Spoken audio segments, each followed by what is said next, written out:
welcome back to another video. Today I'm going to be giving you guys a look at one of the new Funko Pops that recently came out, and that is from The Mandalorian. It is the Incinerator Trooper. And this was a really cool looking pop to me. I am pretty picky, even though you see the whole collection of Funko Pops behind me. The amount that have come out for Star Wars is just insane, and so I consider myself a somewhat picky Star Wars pop collector. This was one that I was going to get as soon as I saw it because I think it looks fantastic. I hope you can see it. I hope the glare isn't too bad. But it is from the new line of Mandalorian pops that came out. I mean, we've got Cara Dune, IG-11, Kuel, Mandalorian, The Client, Grief Karga, Heavy Infantry Mandalorian, Q90, Incinerator Trooper, Off-World Jawa, Covert Mandalorian, The Armorer. So just an insane amount of pops on the back for the Mandalorian, and some really cool ones like the Armorer and the Covert Mandalorian and the Heavy Infantry Mandalorian are really cool. The Incinerator Trooper was also another one that was very cool. One other figure that I know has come out alongside this that is not included on the back, it's because I know why. It's a GameStop exclusive. They've got Death Watch 2 stripes, which is another really cool one. So if you are into collecting Mandalorians, now is your time. We've got four Mandalorians that came out. Besides the point, though, I did go ahead and get the Incinerator Trooper because, again, to me at the time was just the coolest pop out of the ones that they had at my GameStop. And so he's number 350. You can see on the top it says Star Wars The Mandalorian, so we know where he comes from. Pop on the side, a picture of the character, Incinerator Trooper, in tiny squished together letters right there.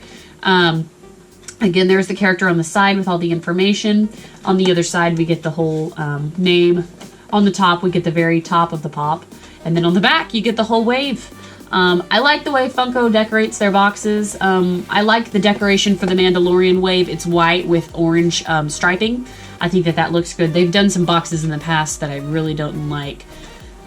Rise of Skywalker.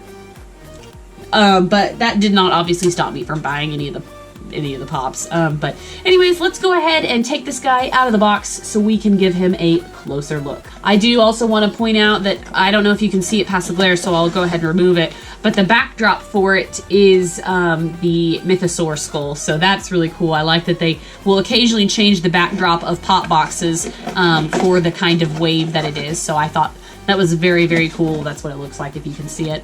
All right, and here is the Incinerator Trooper, and out of the box, he's fantastic. I am so pleased with this Funko Pop, guys. So, just like all Star Wars Funkos, they are stuck to this base. They cannot be removed. Once upon a time, they could be, and that's how I prefer to display them, but then they started sticking them to the bases, so then now all of them have to be on the bases so that they're even.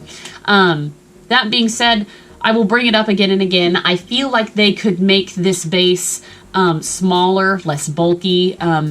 They have the clear bases that they've done before for characters that are too top heavy so that they can stand. I think they should just do that and carve a Star Wars into it and call it done, but I don't know. They get that because they do not have the rights to Star Wars action figures. Hasbro does, so they have to make it a bobblehead and stick it on a stand to show that they're not, trying to take over Hasbro's reign. Of course, that is why these Star Wars figures are bobbleheads. It's the same way with Marvel and maybe Disney. Everybody else is just a standard pop, but I get so many Star Wars pops that I forget that the other ones aren't bobbleheads, so I'm pretty used to it. Don't care for bobbleheads too much, but they are pretty quality nonetheless, especially when they're sitting on a shelf. You don't know they bobble. But back to this guy, I think he looks fantastic. The paint is amazing. White and red and black, and look at all that line detail on his torso and his legs. I'm geeking out in the background here. Just looking at this guy. He's fantastic.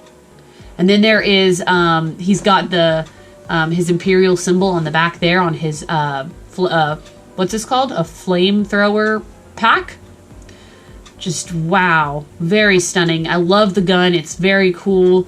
And you can see the fire or the flame coming out. Long gone are the days of Funko Pop standing in a traditional, like, superhero stance, with the arms and legs out. Which used to be how they identified one of the defining features of Funko Pops. Thankfully, they've evolved over time and really started to make their pops look really cool. Like, this guy is fantastic. I love his stance. I love the coloring. The line work is very clean. I mean, this is a lot of lines, guys, for them to make. And to do it on a factory level is very impressive. Funko is doing great with their paint applications for the most part. It's just really, really good. I hope it comes through on the camera how quality this pop is. It's just fantastic. The top of the head where the stripe goes, I don't know if you can see it, but it actually doesn't align perfectly. I don't care, to be honest, at all, but that is something to mention. Some people are a little bit anal about that. Yeah, you can see where it overlaps. It's not perfectly even, but they've really improved their stormtroopers over the years, and they look really, really good. There's even some sculpting detail where these little gray things at the back of the helmet are sculpted out, as well as on the sides. And it just looks really good. There are no stray paint marks anywhere on this figure. So I'm really, really pleased. I mean, I feel like a broken record, but it's just very cool. Just a really cool pop. I don't know. The flame is a little bit flexible. I could definitely see this potentially breaking if it falls. It feels like it might be something to easily glue back in. It looks like what it is. It's a the gun has a hole inside and the flame has a peg and it sticks in and they've glued it, is what it looks like to me. But I also really like the ombre of the flame, how it goes from yellow to orange, because when fire is at its hottest, it's white, and then when it's cooler, it starts to turn orange, and so that would be accurate. This guy's got a bad job in terms of the history of flamethrower soldiers. Those are things that you could, I mean, especially in video games, you know, you just target their backpacks and they explode. So Star Wars is no different. We still have flame troopers in the Star Wars universe, but however, these are much cooler. And I really, really, really like the paint detail on him. Very cool. I would love to see an action figure, a Black Series action figure of this Funko Pop. Would be amazing. But anyways, guys, let me know what you think about this in the comments below. And as always, thank you so much for watching me geek out over this pop and not really do a review over it. Just kidding. I think I covered all the bases. But yeah, so thank you for watching as always, and stay tuned for more videos. I will always have them coming. And as always, see you next time, guys. Bye.